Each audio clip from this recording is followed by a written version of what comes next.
Olá, galera do nono ano, espero que todos estejam bem. Continuamos com o nosso isolamento social, mas espero que vocês aproveitem bem essas aulas, né? Para que no futuro tenhamos resultados positivos, ok? Bom, então vamos lá. Vamos ver o nosso assunto de hoje, ok? Será o período entre guerras e a crise de 1929, tá? E que, na verdade, afetou praticamente o mundo inteiro, tá?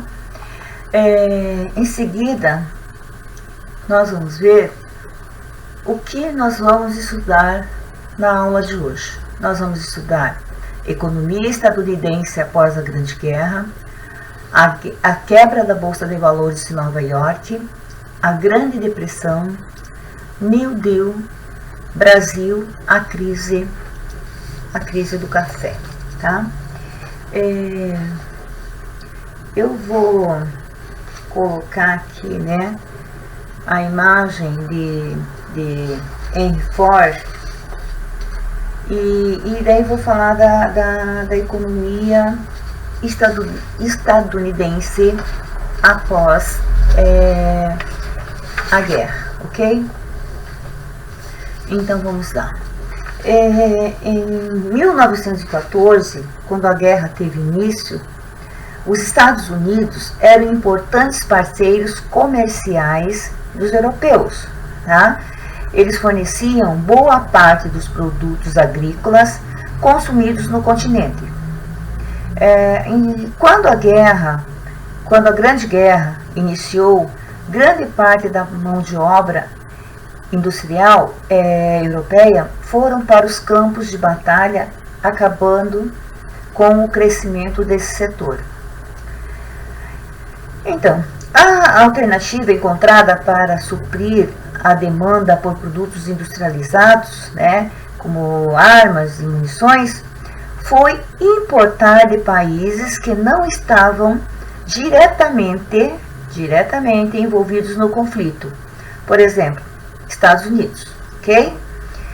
Os Estados Unidos só entraram no conflito em 1917, ao lado dos países da Tríplice Entente. Lembram-se quem fazia parte da Tríplice Entente, gente? Só para relembrar: Inglaterra, França e Rússia, ok? Os estadunidenses enviaram exército, armas, munição, alimentos e muitas outras coisas, tá? Que eles precisavam. Esses reforços foram decisivos para a vitória dos países da Tríplice Entente, que eu já falei para vocês quem fazia parte, ok?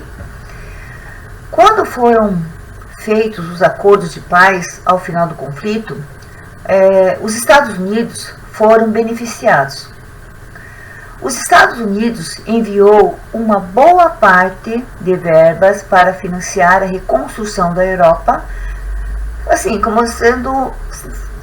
sendo um empréstimo na real, tá?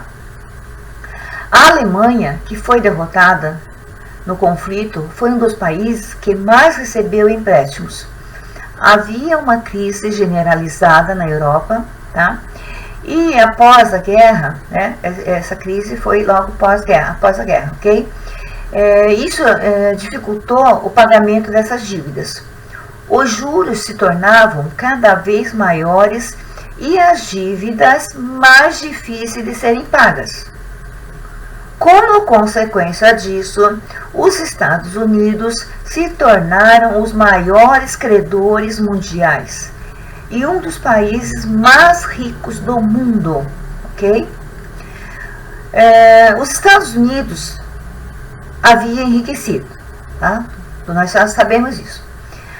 Aí, isso contribuiu para o desenvolvimento da industrialização, o aperfeiçoamento da máquina e de técnicas de produção industrial, tá?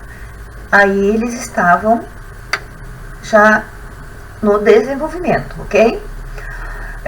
Outros setores ficaram prósperos, como produção de energia, transporte, entre outros. Os lucros eram reinvestidos no país, aumentando o desenvolvimento econômico e causando o aumento do consumo interno, ok?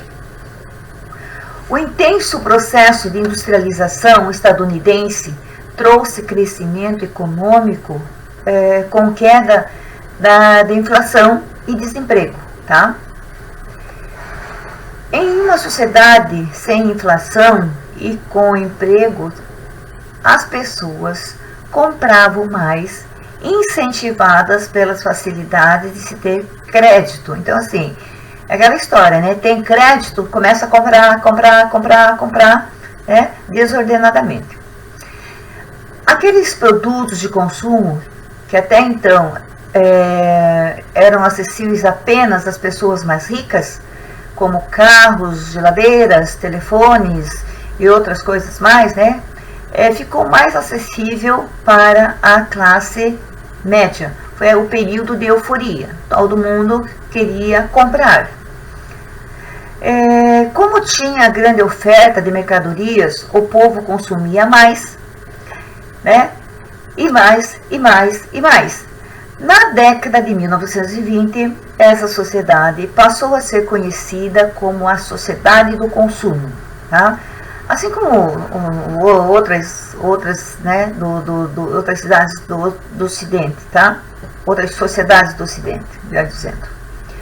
O marketing e a propaganda e a grande produção industrial fez com que os estadunidenses achassem que felicidade e liberdade estavam associadas ao consumo. Então, assim, para você ser feliz, tá? Você tinha que comprar, ok? Eu escolhi, na verdade, essa imagem aí do Ford T, né? Depois eu vou explicar melhor porque eu escolhi do Ford T porque ele é uma nova, mostra uma nova era, né? Inaugura uma nova era de produção no planeta, a produção em série, né? Foram assim, um carro atrás do outro, tá?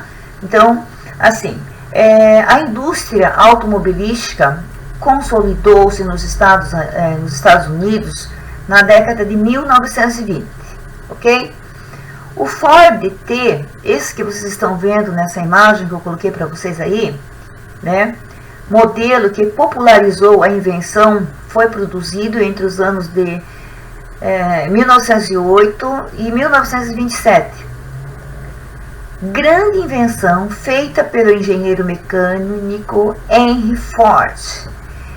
Foi de fato uma revolução de uma linha de montagem dos veículos que intensificou a produção de automóveis em série. Eram produzidos carros um seguida do outro, tá? Isso feito, possibilitando que fosse feito em apenas 90 minutos, ok? E, melhor ainda, com o menor custo. Todos os veículos, para facilitar a produção, vinham na cor preta, tá? Não tinha que estar... eles não tinham que estar escolhendo cor, era só a cor preta, ok? Eu vou colocar uma outra imagem aqui, que no primeiro momento vocês podem até achar meio estranho, né? Al Capone, Ku Klux Klan, né? Que vocês já devem ter ouvido falar, né? Ali no lado direito, a Ku Klux Klan. Mas o que era isso, né? A Ku Klux Klan era uma organização que serviu nos Estados Unidos lá no século XIX, tá? Surgiu lá. No início, tornou-se um grupo que perseguia, espancava e assassinava negros no sul dos Estados Unidos. Depois mudou um tanto, ok? E ali eu escolhi Al Capone, tá? Por quê? porque ele foi o maior gangster da história americana e porque durante a lei seca ele fazia contrabando de bebidas e tornou-se o mais famoso gangster, tá? Mas o que foi essa tal de lei seca? Essa lei seca aí, que nós estamos falando e vamos continuar falando no próximo texto, é o período de 1920 a 1933, durante o qual a fabricação, transporte e venda de bebidas alcoólicas para consumo foram proibidas. A lei seca assim, você não pode beber, tá? Você não pode nem transportar uma bebida, ok? Então vamos lá. Esse período também se mostrou, né, que nós estamos vendo ali, que eu mostrei a figura da Ku Klux Klan e do Al Capone, né? Esse período também se mostrou de bastante conservadorismo para os estadunidenses. A política contra a imigração acentuou-se no país com regras mais severas para impedir a entrada de imigrantes. Então, assim, eles não queriam imigrantes no país, tá? Nos Estados Unidos. Grupos como Ku Klux Klan, né, ou KKK, né, como queiram, eu já falei para vocês que grupos são esses, né? Que eram racistas e discriminatórios, tinham mais forças, pois eles não eram só contra afrodescendentes, mas também contra imigrantes, socialistas e feministas, tá? O grupo promovia atos de violência e intimidação, e eles iam com tudo, né, para as pessoas que defendiam os negros, ou defendiam os afrodescendentes, ou defendiam imigrantes, feministas, socialistas, né? Então, eles agiam com violência.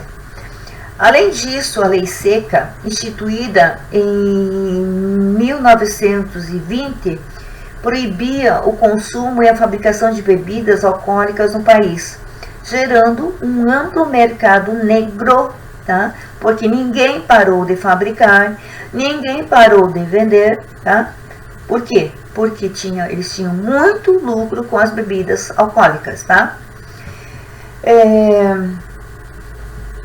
A lei seca, outro retrato do conservadorismo social do período, prevaleceu até meados da década de 1930, tá?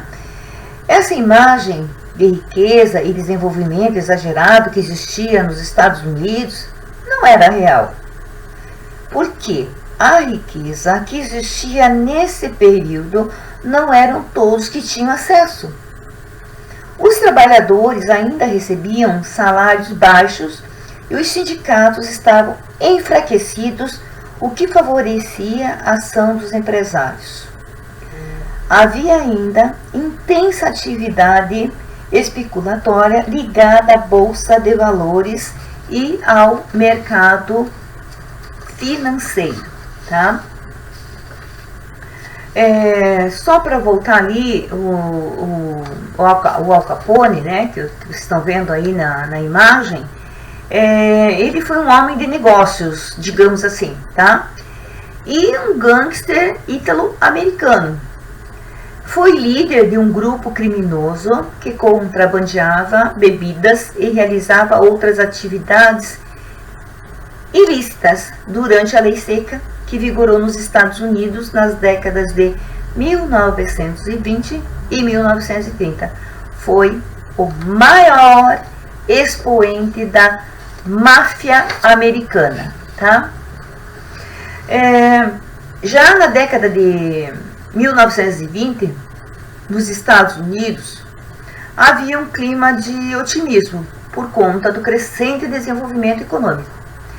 Mesmo sabendo que investir em ações, tá? Mesmo que era arriscado, até vou colocar a imagem para vocês aqui, né? A quebra da Bolsa de Valores, que era arriscado, muitas pessoas colocaram todo o seu dinheiro na bolsa de valores, pois para a maioria da população não havia indício de crise. Então, assim, eles compravam ações, né, e acabavam tendo um retorno ótimo, né, em dinheiro, e assim eles aumentavam cada vez mais o patrimônio, tá? Então tá, não havia indício de crise. Porém, 2 fatores contribuíram para acabar com esse clima de euforia na economia estadunidense.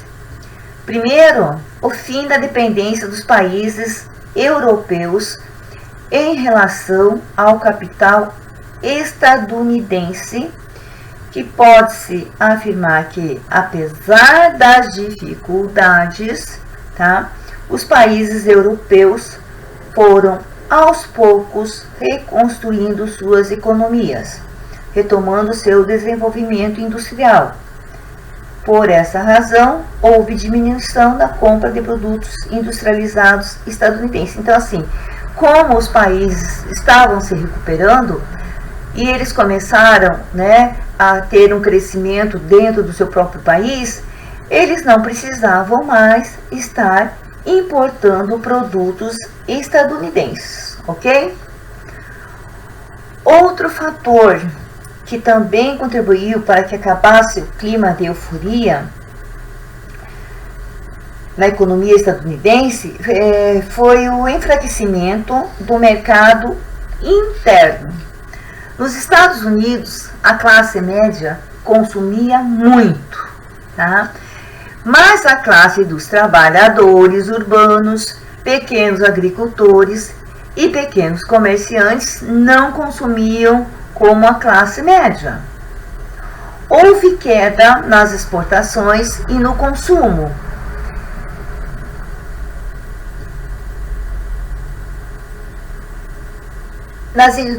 Tá?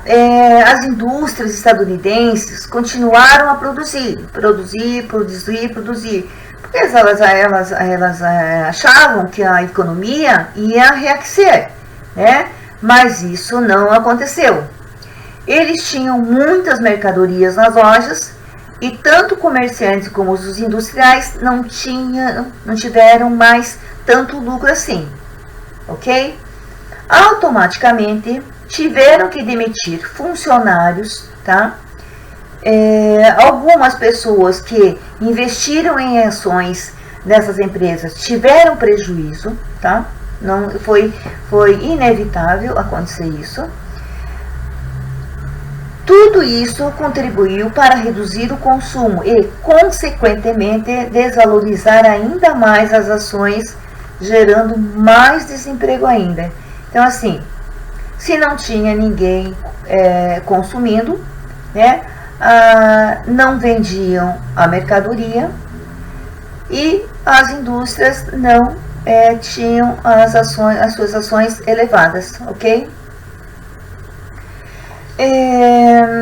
Então, no dia 24 de outubro de 1929, denominado de Quinta-feira Negra, desencadeou a mais devastadora crise econômica da história dos Estados Unidos.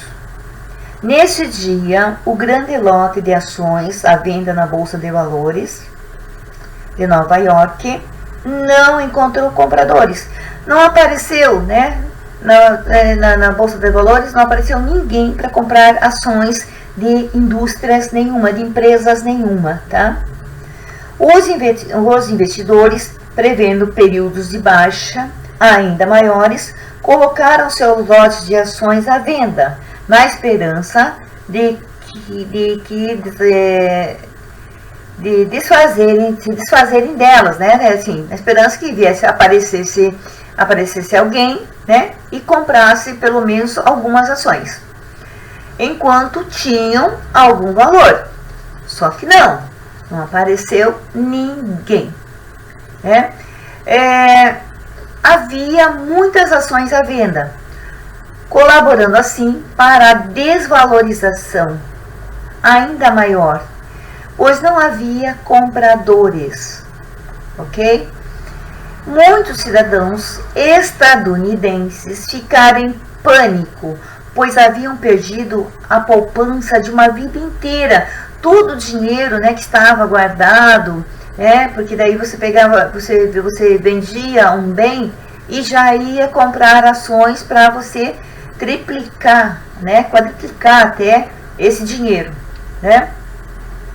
Pessoas que eram milionárias até o dia 23 de outubro acordaram sem nada no dia 24. Esta quebra levou algumas pessoas ao suicídio, ok? Foi um período, né, negro, como a gente diz, a quebra da Bolsa de Valores de Nova York. Outro assunto que eu disse que nós íamos ver é a Grande Depressão por conta, né, da queda da Bolsa de Valores, ok? Lá de Nova York. Vejam bem, a quebra da Bolsa de Valores de Nova York teve efeitos devastadores, como eu tinha dito para vocês, né? Aí, muitas pessoas desempregadas, né? Até eu coloquei ali para vocês a imagem, tá? Para vocês perceberem no lado direito, a mãe com duas crianças ali, dá para perceber que estão com as roupas velhas, pelo que parece famintas, né? Tem um aspecto bem triste de ver, tá? Então, a Grande Depressão. A quebra da Bolsa de Valores de Nova York teve efeitos devastadores sobre a população estadunidense, como eu disse para vocês, né? Havia muitas pessoas desempregadas e com isso as pessoas pararam de consumir. Como não havia consumo, as fábricas pararam de produzir, aumentando assim o desemprego. Henry Ford, que eu falei lá atrás para vocês, né, que foi o engenheiro que fez, criou uma nova maneira de se produzir, né, que foi a produção em série, tá? Foi obrigado a vender os seus automóveis novos como sucata para o ferro velho, para conseguir algum dinheiro, tá? Senão ele ia ficar sem grana nenhuma. No campo, as colheitas apodreciam. Os agricultores tiveram que destruir a produção e os pecuaristas sacrificar seus rebanhos, porque as pessoas não tinham dinheiro nem para comprar o básico, tá? Nem para comer. Pensa a situação. Nas cidades não era diferente.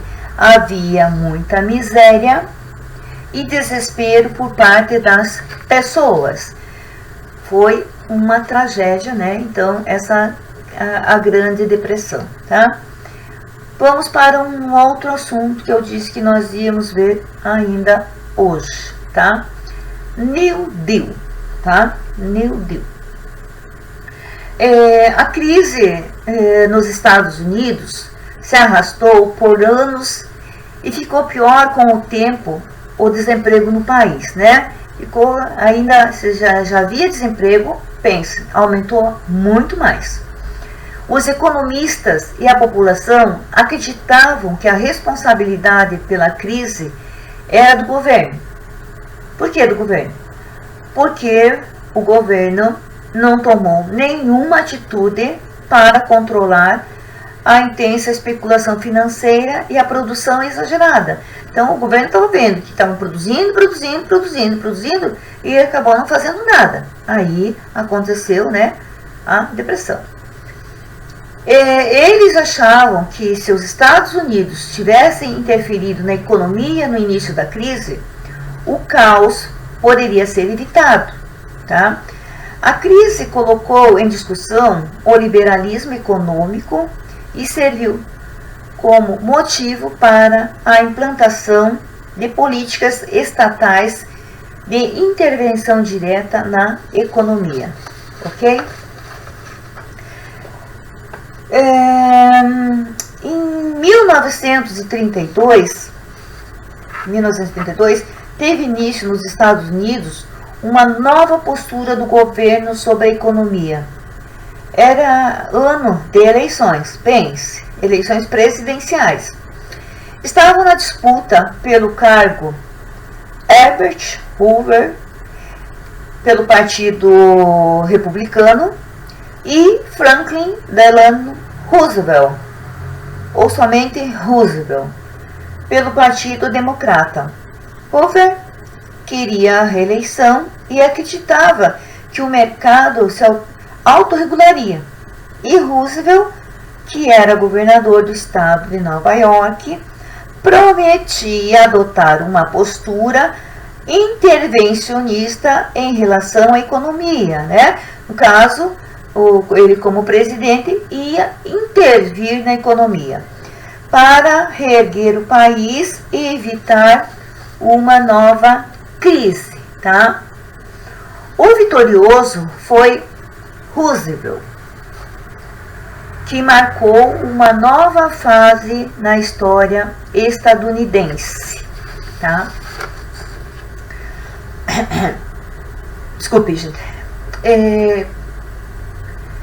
Pois respondia aos desejos da população que acreditava que o Estado deveria sim intervir na economia para recuperar a economia e acabar com o desemprego.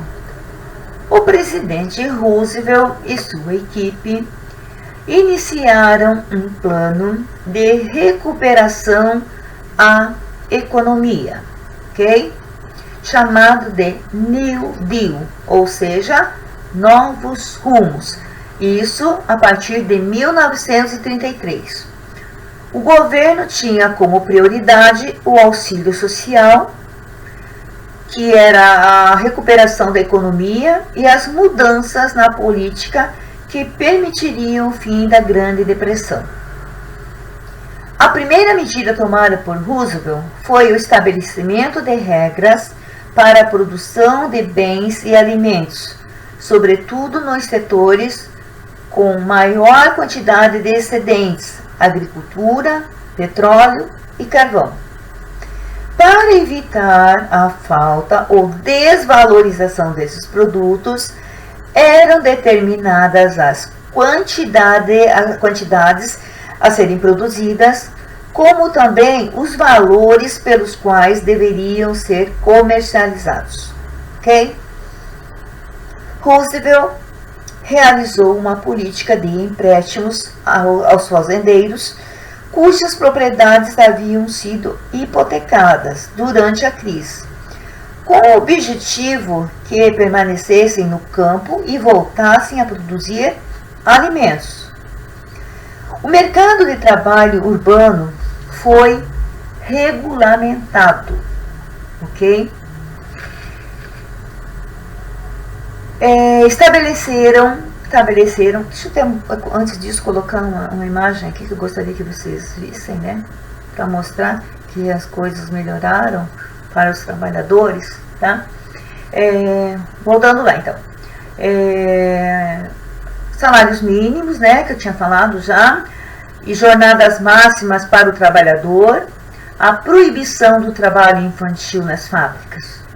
O New Deal, a partir de 1935, priorizou programas de assistência e previdência. Eu vou voltar lá aquela imagem que do Roosevelt, tá? Que eu quero continuar falando sobre ele, então vamos deixar o Roosevelt aí para nós observarmos mais.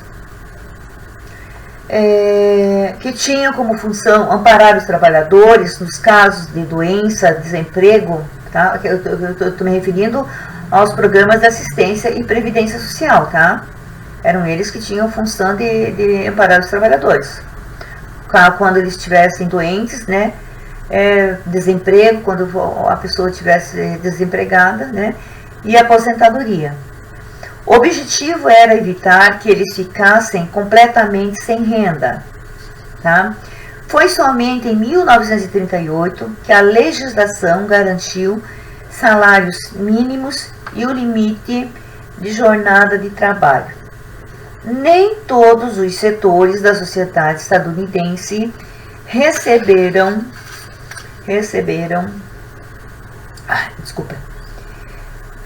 bem esse plano, tá? Os grandes capitalistas não aceitavam viver numa sociedade que era controlada pelo governo. Eles não queriam uma sociedade controlada pelo governo, né? Acusavam Roosevelt de tentar implantar nos Estados Unidos um sistema de governo semelhante a dos revolucionários russos. Mesmo com essa oposição, o New Deal prosseguiu e já lá no final da década de 1930, mesmo existindo sinais de crise de 1929, né, que ainda foi uma crise difícil para as pessoas se recuperarem, né, aos poucos foram amenizados, ok? Na Europa, em 1939, estavam ocorrendo conflitos internos, ok? E teve início uma nova guerra mundial. Assim como aconteceu na Grande Guerra, esse conflito gerou grandes lucros aos Estados Unidos, fato que colaborou para acabar com a crise de 1929, tá? Esses lucros aí foram altíssimos. Os Estados Unidos conseguiram sair da crise que tinha acontecido em 1929, iniciando assim um novo processo de desenvolvimento econômico, responsável por tornar esse país uma das maiores potências econômicas do mundo, ok? O nosso próximo e último assunto é Brasil, a crise do café, tá? Isso já passei para vocês, né? Mais adiante, então, a crise do café. A crise de 1929 assumiu caráter internacional. Eu disse para vocês, né, que não foi só nos Estados Unidos. E aqui no Brasil também respingou, né, a crise. Os efeitos também foram sentidos na produção cafeeira da época. Os Estados Unidos eram os principais consumidores do café brasileiro e simplesmente interromperam a compra do produto com a ocorrência da crise. Como tinha acontecido a crise, eles simplesmente pararam de comprar o nosso café. Em pouco tempo, os demais países afetados pela crise também pararam de comprar, fazendo com que milhares de toneladas de café ficassem disponíveis no mercado, desvalorizando seu preço, porque não tinha comprador, tá? Não tinha ninguém que comprasse. E isso gerou problemas seríssimos para o Brasil. Diante de situações como essa, era comum que o governo brasileiro interferisse, né, na economia, por causa da pressão dos cafeicultores. Os cafeicultores pressionavam, né? O governo brasileiro tinha que fazer alguma coisa. O que é que ele fazia então? Assim, ele comprava o excesso do produto e o eliminava, a fim de reduzir sua disponibilidade e aumentar o seu valor. Estão vendo ali, né? Que o governo ele queimava os estoques de café que ele comprava, porque de qualquer jeito ia estragar e não tinha compradores, ok? Desde o início do século XX, a compra do excedente o que sobra, né, de café, era normalmente feita com empréstimos estrangeiros, em sua maioria vinda de onde? Dos Estados Unidos. No entanto, em virtude da crise de 1929, os empresários foram suspensos e a produção cafeeira entrou em crise no Brasil. Essa situação teve reflexos direto na política brasileira. Por quê? Pois contribuiu para o enfraquecimento da elite cafeeira e aprofundou a crise política que estava em andamento no país. A República do Café com Leite, que vocês sabem muito bem o que era, né? Que foi conteúdo do bimestre passado, que vocês estavam super craques nesses assuntos, tá? Voltando lá então. A República do Café com Leite, que se mantinha no poder desde 1904, entrou em declínio, tá? Teve início uma nova fase da República Brasileira, marcada pelo governo de Getúlio Vargas, que assumiu o poder em 1930, ok? Eu vou passar para vocês uns exercícios da página 55 até 57 da apostila. Sei que vocês vão fazer isso com tranquilidade, porque já estão acostumados, né? E qualquer dúvida é só você voltar a rever as aulas, né? Nós vamos ficando por aqui.